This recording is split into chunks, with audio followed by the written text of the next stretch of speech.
He dug a hole in his field, and everyone around him called him crazy.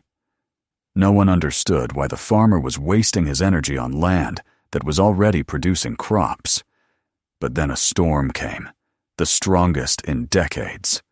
Torrential rain washed away everything in its path until it reached his farm. And that's when everyone understood why the hole was needed. Subscribe to the channel and write in the comments which city you are from. The morning light spread slowly over the flat horizon, soft and golden, as though the sun itself was reluctant to rise on another ordinary day. The fields shimmered with dew, and the sound of crickets faded as the first breeze passed through the tall, brittle grass. On the edge of that land, an old farmhouse stood weathered but sturdy, its paint long since peeled to the grain, its windows framed in the gray patina of years. Inside lived a man who had long ago learned to wake before the world did. His name was Jonathan Bailey, and he had worked the same soil his father and grandfather once turned, believing that a man's worth was measured not in his wealth, but in the steadiness of his hands and the honesty of his earth. For as long as he could remember, Jonathan had felt that the land spoke to him, not in words, but in signs. The way the wind bent the stalks, the feel of dampness in the morning air, or the silence of the birds before rain. These were messages. Most folks in town called that kind of talk foolishness. They said the old man had gone too long without company, that grief had sharpened his hearing in strange directions. Since his wife Mary passed, the house had been quiet, and in that silence, he had found comfort in listening to the only thing that still answered back, the ground beneath his boots. That spring had been an uneasy one. The snow melted early, but the rains didn't come when they should have. The soil was dry at the surface, but strangely soft underneath, like bread dough left too long in the bowl. When Jonathan's boots pressed down, he felt the ground give slightly, as though it were hollow.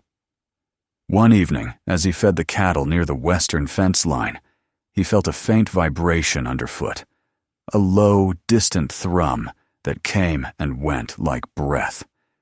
He paused, listening. There was no wind, no thunder, no sound from the barn, only the quiet pulse of something deep below. He waited a moment longer, then shook his head and went back to his chores, though the unease followed him into sleep. Over the next few days, the signs multiplied. The water in the well turned cloudy and warm, with a metallic tang that lingered on the tongue. The hens stopped laying, and the dog an old shepherd named Gus refused to go near the back of the property. Jonathan noticed that the grass by the old shed had turned yellow in a perfect ring, as if something beneath the soil had poisoned the roots. Still, he told himself not to worry. The weather had been strange all season. It would pass, like everything else. But then came the night of the hollow sound. He woke just before dawn to a deep, muffled groan that seemed to rise from the floorboards. The house trembled softly, not enough to knock anything loose, but enough to make the coffee cups rattle on the shelf. He sat up in bed, heart thudding, and listened. The sound faded, leaving only the whisper of wind against the eaves. When the morning came, he went straight outside and walked the perimeter of the house. Near the rear fence, by the slope that dipped toward the southern field, he found a small depression in the ground, no bigger than a wagon wheel, but freshly sunk. The soil around it was damp and dark. He crouched, pressed his hand to the dirt, and felt warmth where there should have been cold. That was when he decided to dig. It wasn't reason that guided him, or even fear, just instinct. The same instinct that had told his father when to plant and when to wait, when to burn the dry grass and when to let it seed. He fetched his old shovel from the shed, tightened the laces on his boots, and began to dig around the depression, widening it by slow, steady inches. The first few feet were easy. The topsoil gave way with the smell of clay and roots, but as he went deeper, The earth grew heavier and wetter. It clung to the shovel, thick and stubborn. The smell changed, too, an acrid hint of sulfur mixed with the sweetness of rot. By midday he was soaked in sweat, his back aching. But something about the ground's warmth kept him from stopping. It was as though the earth itself wanted to be opened. When the neighbor drove by that afternoon, he slowed his truck and leaned out the window. "What are you doing, Bailey?" he called. "Digging to China." Jonathan straightened, wiped his brow with the back of his hand, and said simply, "Making sure I still own what I stand on." The man laughed, shook his head, and drove off. By evening, the whole town would know that old Bailey had lost his mind, that he was out there digging a hole big enough to bury himself in. But Jonathan didn't care. He worked until dusk, until the sweat on his arms turned to mud and the blisters on his palms burned. When he finally stopped, there was a pit almost 6 feet wide and nearly as deep, with sides that curved inward like the throat of a well. From its base came a faint current of warm air that brushed his face like the sigh of something sleeping below. That night, after washing the dirt from his hands, he sat on the porch with Gus at his feet and watched the sun drop behind the hills. The fields glowed orange, the air thick and still. He could hear frogs starting to sing in the distance, but closer to the house there was silence, the kind that presses against the ears until every creak feels louder than it should. He looked toward the pit, a dark shape at the edge of the yard, and felt something he couldn't name, neither fear nor satisfaction, but a strange certainty, as if he had done what needed to be done, even if he didn't yet know why. The next morning dawned hot and windless. The horizon shimmered, and the air smelled faintly of metal. Jonathan checked the barn, the fences, the troughs. Everything seemed normal, except for the way the animals avoided the lower field. He went to the pit and saw that the soil around its rim had cracked during the night, thin fissures radiating outward like veins. When he knelt to look closer, he saw beads of water glistening in the cracks, though there hadn't been rain in weeks. He touched one with his finger. It was warm. He frowned and leaned back on his heels, listening again to that deep, intermittent hum. It came and went, as if the land itself were breathing. He thought of his father again, how the old man used to kneel in the dirt and press his ear to the ground, to hear the worms working, as he used to joke. But this was no joke. There was a rhythm to it, faint but real, like a heartbeat. Jonathan stood slowly, feeling the weight of the air around him. Somewhere deep down, something was moving. Something alive, or at least not dead. By afternoon, the sky began to change. A thin veil of clouds spread from the west, darkening by slow degrees. The wind picked up, carrying the smell of distant rain. He worked quietly, shoring up the pit's edges with old planks and stones, making sure it wouldn't collapse. Each time he drove a board into place, the wood came up damp, slick with condensation. The warmth beneath the soil seemed to be rising, a faint mist curling at the bottom of the hole. He wondered if it was dangerous, if he should stop. But the thought passed quickly. If the land wanted to speak, he would listen to it to the end. As dusk settled, a red light spread across the sky, staining the clouds the color of rust. The wind carried a low moan across the fields, bending the grass in uneven waves. The animals were restless. The dog barked once, twice, then fell silent, ears flat. Jonathan stood by the pit, gripping the handle of his shovel like a staff. The ground trembled faintly beneath his boots. A whisper ran through the tall grass, and for an instant, he thought he saw the surface of the soil shift, as if exhaling. He took a step back, his breath shallow, his heart thudding in rhythm with the earth's pulse. The first drop of rain landed on his cheek, warm and heavy. Then another. The wind rose sharply, whipping the loose dirt into his face. He looked toward the house. Its windows glowed dimly through the gathering dark, and then back at the pit, now slick and glistening in the storm's first light. He felt a strange calm, as though everything had been leading to this moment. Whatever was coming, he was ready to face it. He had done what his hands told him to do. He had opened the ground, given it breath, and now it was about to answer. When the storm finally broke, it came all at once. A roar of thunder shook the hills, and the rain fell in sheets so dense that the horizon vanished. The house groaned under the wind's weight. Jonathan stood for a moment on the porch, watching the rain lash the fields, the pit already filling with water.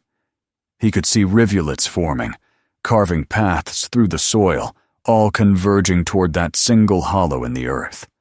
The water didn't pool or overflow. It vanished, drawn downward into unseen depths. He turned his face to the storm, eyes narrowed against the rain, and whispered a prayer without words. The land had always taken care of him. Now it was his turn to trust it. Inside, the walls creaked, and the windows rattled, but the house held firm. The sound of the storm became a steady rhythm, like the beating of a drum.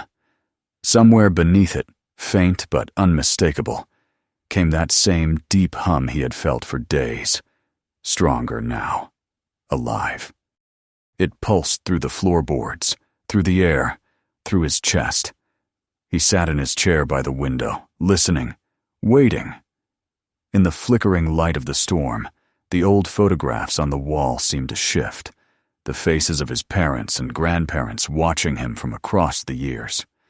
He closed his eyes, and in the dark, behind his eyelids, he saw the fields, the pit, the rain swirling into the earth like breath drawn deep into lungs.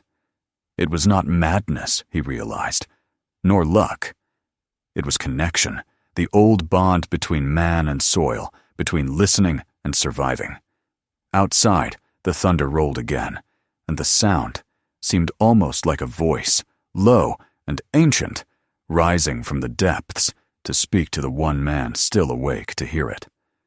By the time the storm began to move east, the air had grown still again, and the rain had softened to a whisper. Jonathan rose, lit a lantern, and stepped out onto the porch. The world smelled of wet clay and grass. The sky was pale with the first hints of dawn. He walked slowly toward the pit. Steam rose from its edges, thin and white, curling upward into the cool morning. The water level inside had dropped, leaving behind smooth, glistening walls. He could hear a faint trickle below, as if some hidden current was carrying the flood away. He stood there for a long while, hands at his sides, breathing in the damp air. The land was quiet now, peaceful, but not still.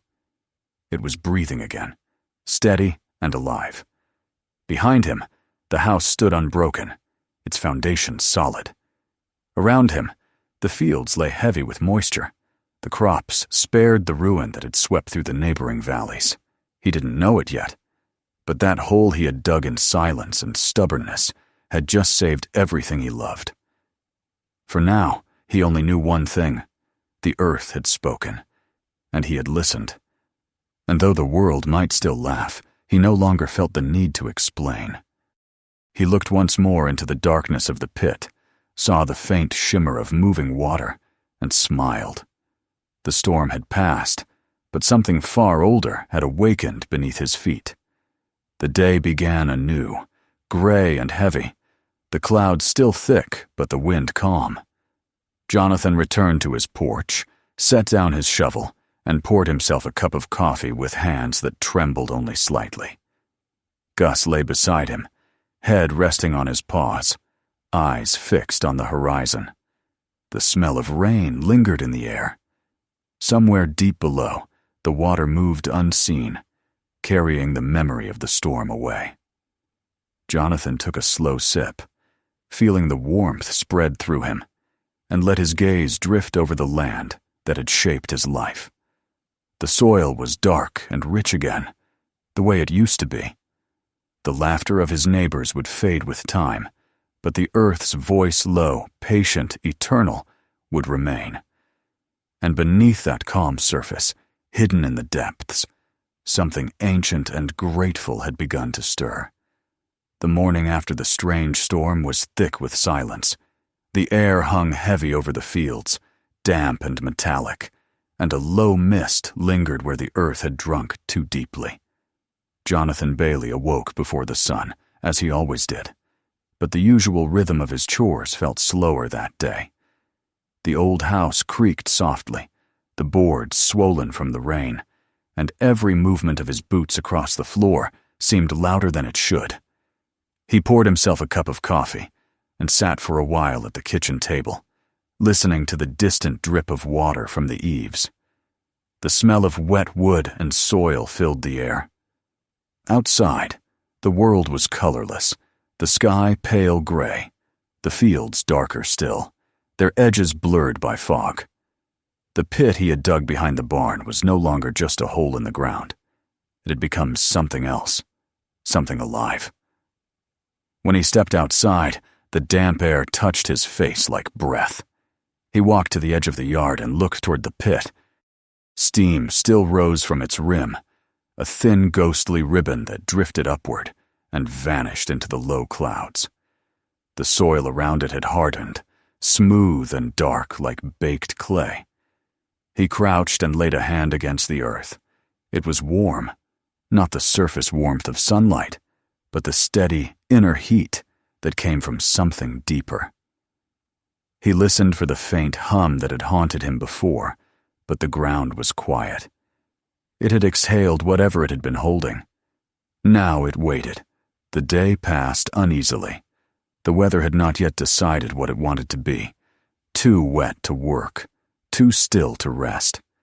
The radio, static-filled and moody, warned of heavy rainfall over the next few days. Flash flooding possible in low-lying areas, the announcer said, his voice thin and clinical. Jonathan turned it off. He'd seen floods before. The land could take it. But deep down, something in him stirred uneasily. The earth was different now, tender beneath the surface, like flesh that had been bruised. By late afternoon, the air thickened with humidity so strong it felt like walking through breath. Thunder rumbled far off in the west. The light dimmed, the horizon vanishing behind curtains of gray. The storm that came that night was no ordinary storm. It arrived slowly, crawling over the hills like a living thing, its first touch soft, almost gentle. A few drops of warm rain that darkened the dust on the porch steps. Then came the wind, low and steady, and the smell of ozone so sharp it stung his nostrils. Jonathan watched from the porch as the first streak of lightning split the sky, followed by a roll of thunder that shook the window panes. Gus whined softly and pressed himself against his master's boots. "Easy now," Jonathan murmured, though his voice sounded distant even to his own ears. He'd seen plenty of storms in his time, but this one felt different, as though the sky itself had been waiting to release something long restrained. Within an hour, the rain was falling in sheets so dense the fields disappeared into a blur of motion. Water streamed down the dirt road like a living river, carving new paths through the low ground. Jonathan stepped back inside and watched through the glass as the wind bent the trees and tore at the grass. The sound was deafening, the hiss of rain, the howl of the wind, the crack of branches snapping in the distance. He could feel the house trembling under the weight of it, the old timbers moaning as though remembering every storm they'd ever endured.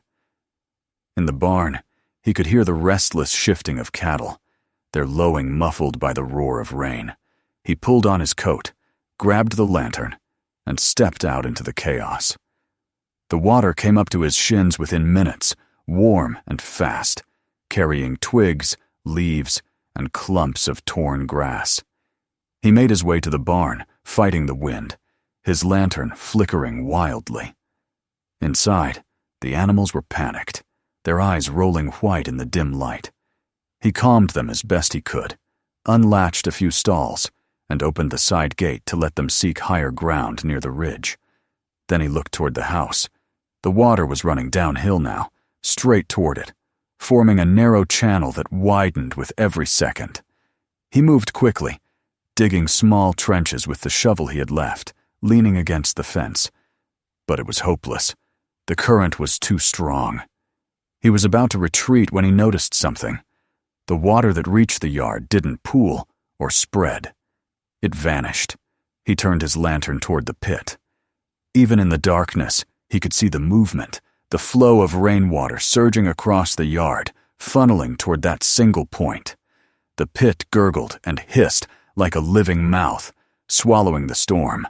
The water didn't overflow or stagnate. It simply disappeared into the earth, swallowed whole. For a moment, Jonathan froze, unsure if he was witnessing salvation or destruction.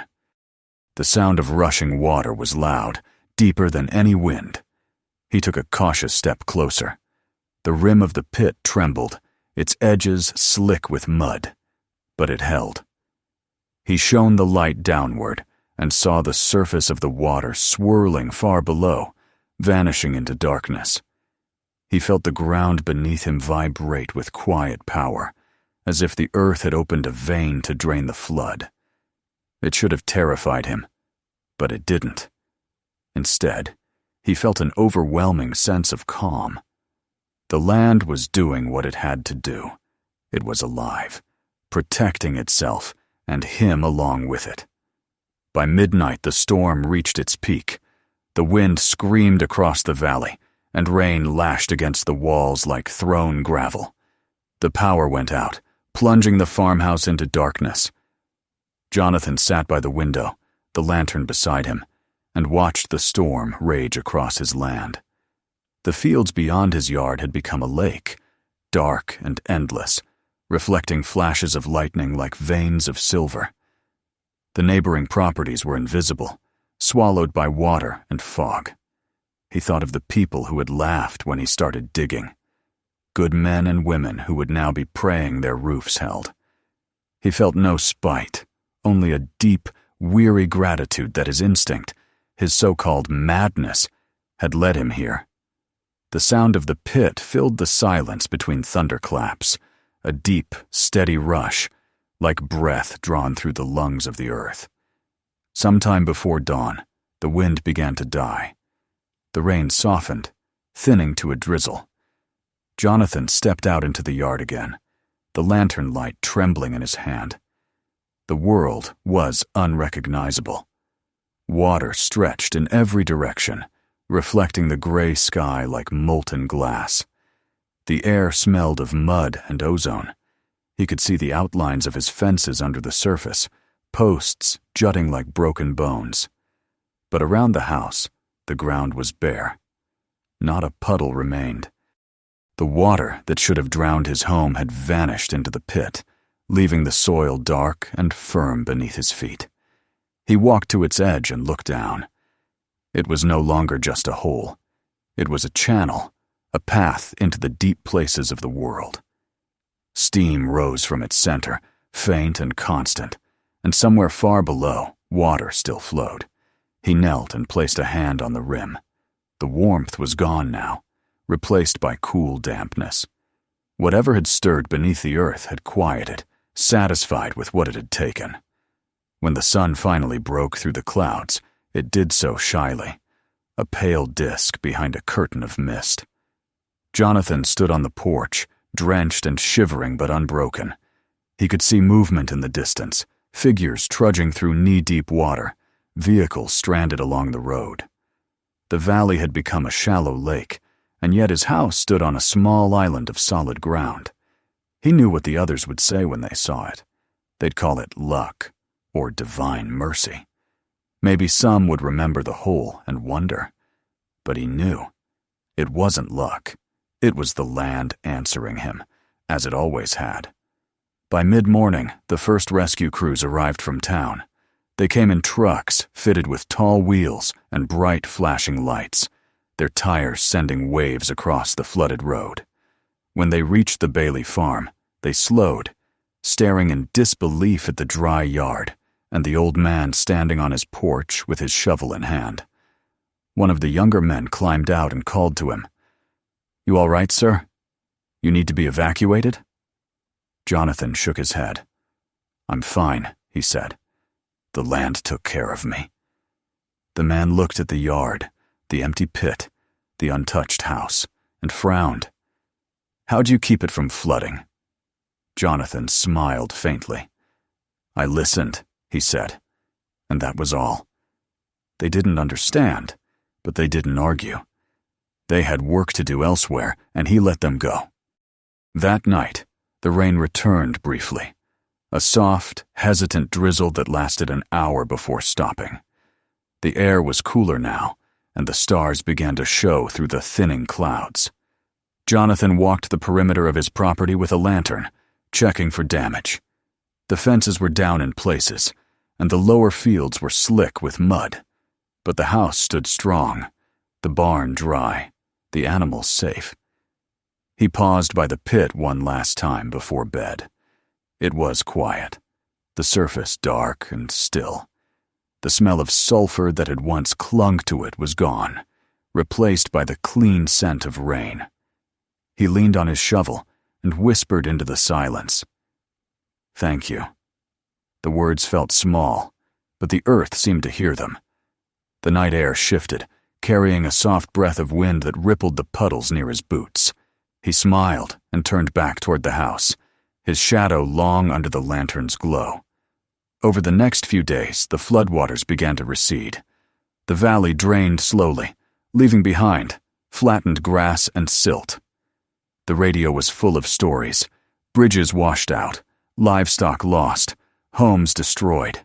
Neighbors who had mocked him now called from temporary shelters, their voices thin with exhaustion. He listened quietly, offered what help he could, but he didn't mention the pit. Some things didn't need explaining. What mattered was that he had listened when no one else had. The storm had proven him right, though it had nearly broken the land in doing so. On the 5th day, the sun finally came out bright and full. Jonathan walked to the far end of his property, surveying the damage. The soil was heavy but fertile, rich with new minerals brought up by the flood. He could already see green shoots pushing through the muck. The earth was healing. As he passed the pit, he noticed that the walls had dried, their surfaces streaked with new colors: iron red, clay brown, and the pale glint of quartz. It looked less like a wound now, and more like a scar, the kind that reminds a man of both pain and survival.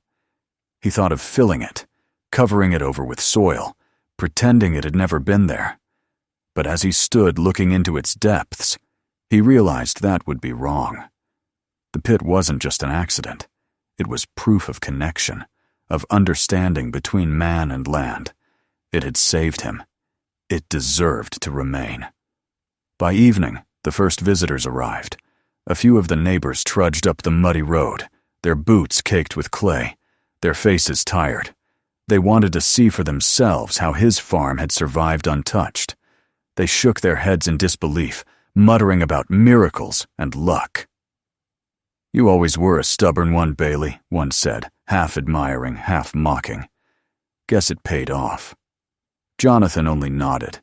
When they saw the pit, they fell silent. The youngest of them, a boy barely 20, asked, "Why'd you dig it in the first place?"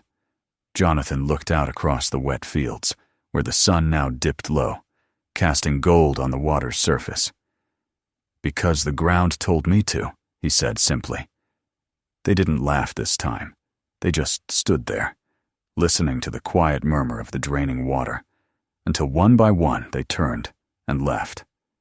That night, the farm was still. No wind, no thunder, no sound of running water. Jonathan sat by the window and looked out across his land. The moon rose slowly, pale and perfect, lighting the wet earth in silver. The pit gleamed faintly, a dark circle in the moonlight.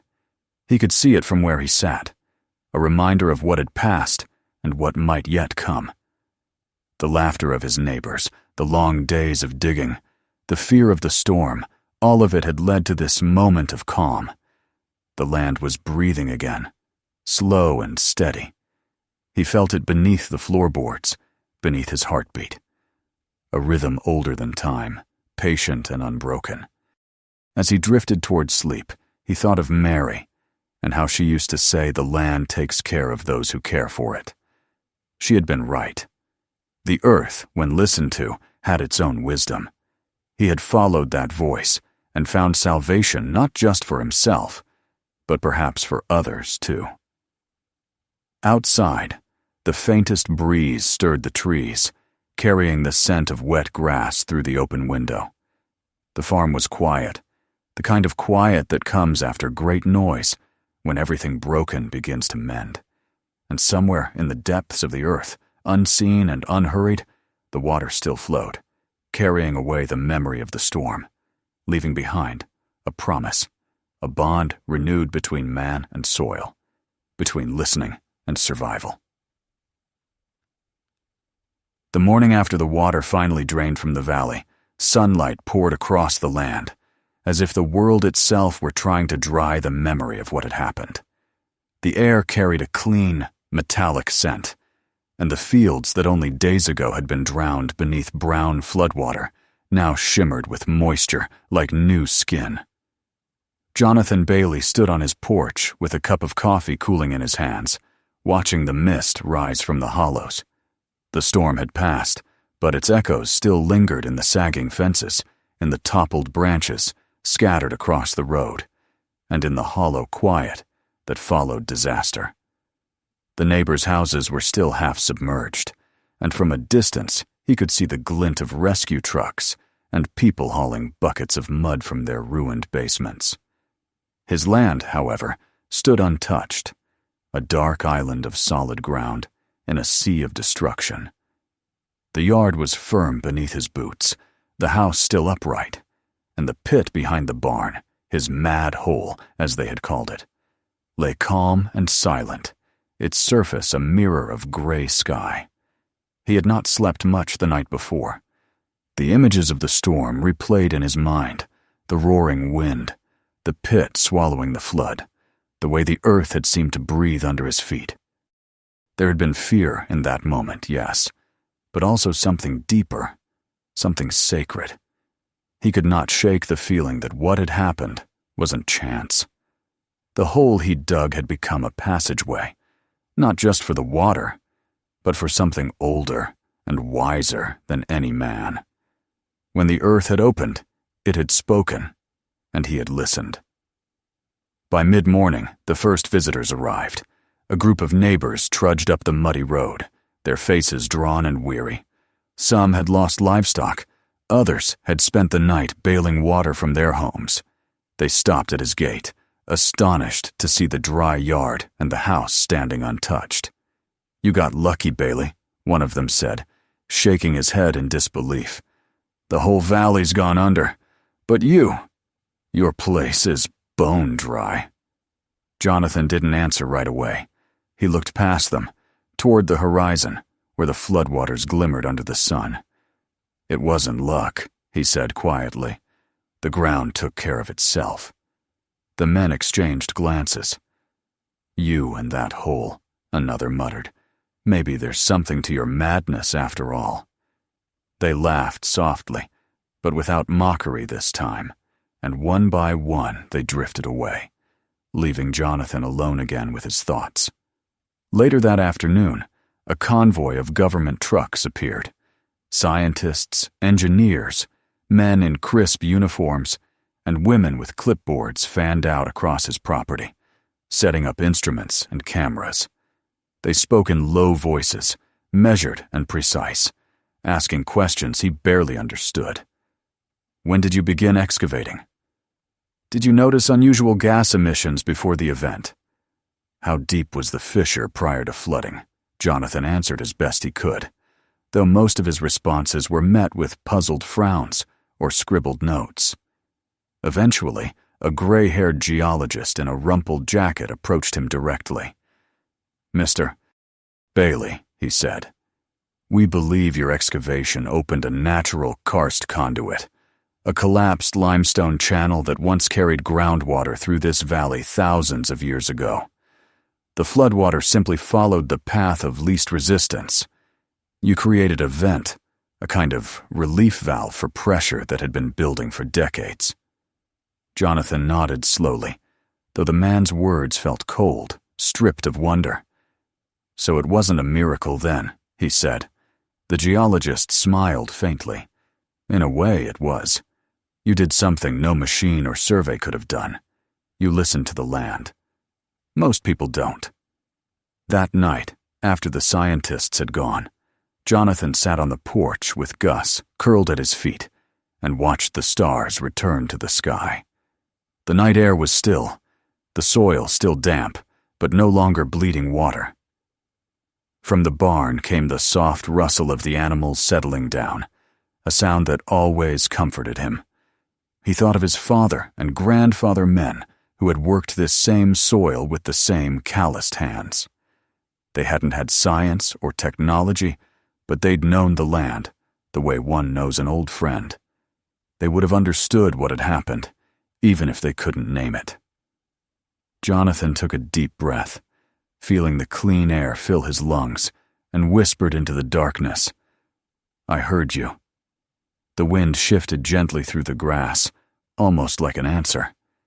In the following weeks, word of his survival spread beyond the county. Journalists arrived, their vans leaving deep ruts in the muddy road. They took pictures of the house, the pit, and the old farmer standing in front of it, shovel in hand. Headlines began to appear in the local paper. "Man's mysterious pit saves farm from record flood."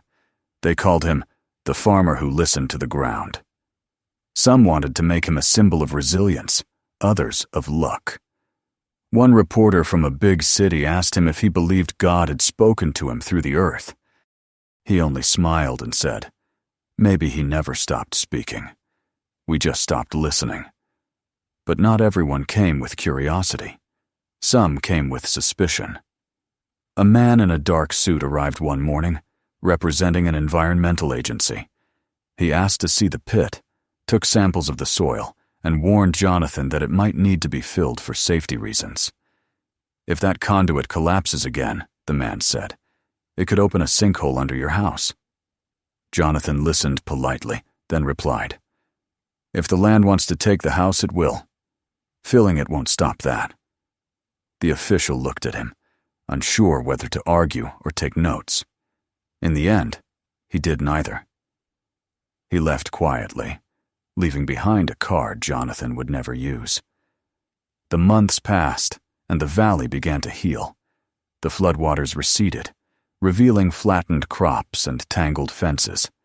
But life returned. Grass grew, roads were cleared, and laughter returned to the town, though quieter than before. Jonathan's farm became a kind of landmark. Travelers stopped along the road to look at the famous pit. Some threw coins into it for luck, as though it were a wishing well. He didn't mind. The land had taken worse. In time, he built a low wooden fence around the edge to keep animals from falling in, and planted willows nearby to hold the soil. Their roots drank from the hidden water below, their leaves shimmering green even in drought. The pit was no longer a wound. It was a living thing, part of the farm's rhythm. When spring came, the earth seemed richer than ever. Crops grew taller, thicker, and the fields that had once been gray with silt now gleamed dark and fertile. The well water cleared again, cool and sweet. Jonathan spent long days repairing what had been broken fences, irrigation lines, the barn roof that had lost half its shingles in the storm. At dusk, he would sit on the porch, watching the sun set behind the willows, the pit catching the last light like a mirror to the sky. Sometimes, he thought he could still hear the faint sound of water moving deep below, like a slow, steady heartbeat. One afternoon, a boy from the neighboring farm stopped by. He was about 12, curious and shy, and asked if he could see the hole that saved the farm. Jonathan smiled and led him to it. The boy peered over the fence, eyes wide. "It's not scary," he said. "It's kind of pretty." Jonathan nodded. "That's because it's not about fear. It's about respect. The earth doesn't hurt us unless we forget how to listen." The boy didn't quite understand, but he nodded anyway. As they stood there, a gentle breeze rustled through the willows, scattering sunlight across the water at the bottom of the pit. By the end of summer, the pit had become part of daily life. Birds nested in the willows, and wildflowers grew along the fence line.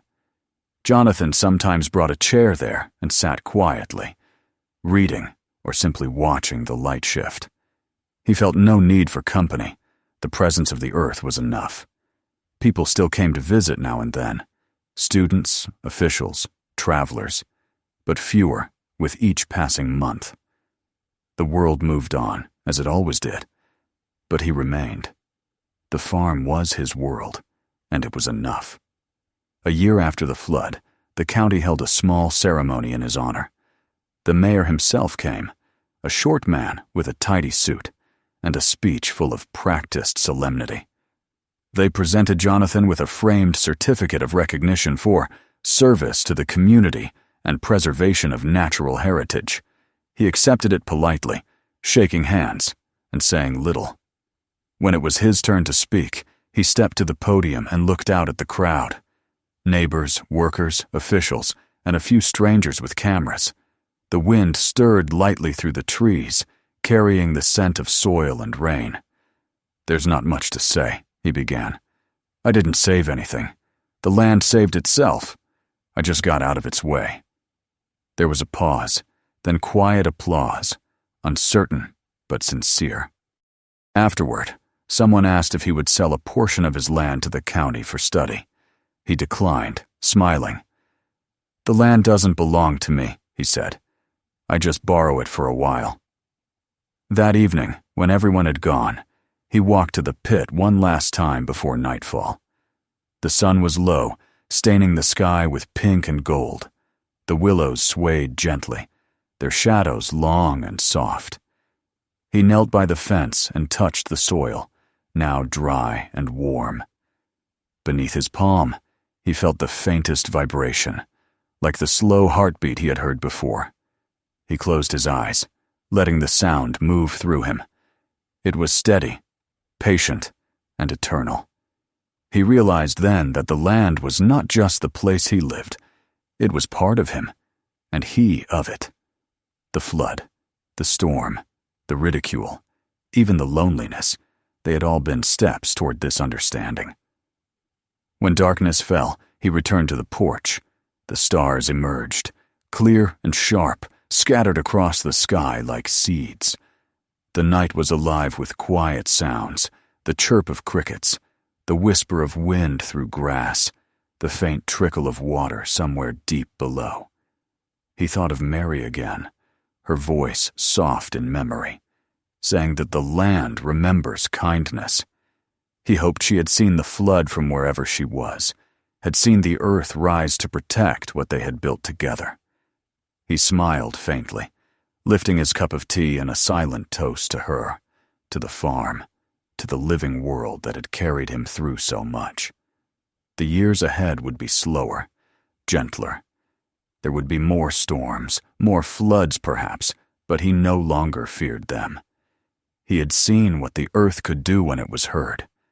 The pit remained, a quiet witness to all that had passed, and around it, life continued to bloom. Children played near its fence. Travelers stopped to look. And Jonathan, older now, walked among his fields with calm steps, his shovel resting across his shoulder, his heart steady as the soil beneath him. In the stillness of one late evening, as twilight folded over the valley, he stood once more by the pit. The reflection of the sky shimmered on its surface, and for a moment he thought he saw movement below, a ripple, soft and knowing. He smiled, not in surprise but in understanding. The land had answered him once, and he knew it always would. As the first stars flickered overhead, the earth seemed to sigh, a deep, contented breath rising from its depths. Jonathan breathed with it, man and soil bound by the same rhythm. And when the night settled fully, the farm lay quiet again. The wind whispered through the willows, the moon traced silver across the fields, and the pit glimmered faintly in the dark, a reminder of the day when the earth itself had spoken, and of the man who had the patience to listen. If you enjoyed this story, make sure to subscribe and turn on the notifications so you don't miss the next one. Watch our other stories for more true-to-life moments like this, and share this video with someone who needs to hear it.